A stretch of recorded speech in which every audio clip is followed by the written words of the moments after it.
प्रेमविवाह करण्यासाठी आपल्या मुलीला मदत केल्याच्या रागातून एका पित्याने दुचाकीवरून जाणाऱ्या मावसभाऊ आणि त्याच्या मुलाला जीपखाली चिरडलं.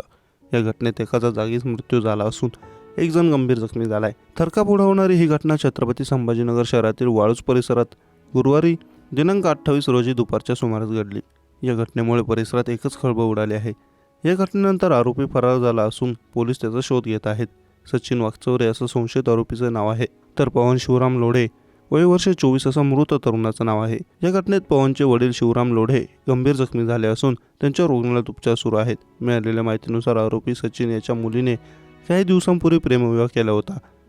मुलीच्या प्रेमविवाहाला मावसभाऊ आणि त्याच्या मुलानेच मदत केल्याचा संशय आरोपीच्या मनात होता. या संशयातून त्याने शेंदूरवाडा ते सावखेडा रस्त्यावर दुचाकीवरून निघालेल्या मावसभाऊ आणि त्याच्या मुलाला जीपने उडवलं. धक्कादायक बाब म्हणजे तरुण खाली पडल्यानंतर आरोपीने त्याच्या अंगावर 4 वेळा बोलेरो कार घालून त्याची हत्या केली. हत्येनंतर आरोपी फरार झाला असून पोलीस त्याचा शोध घेत आहेत. या घटनेने परिसरात मोठी खळबळ उडाली आहे.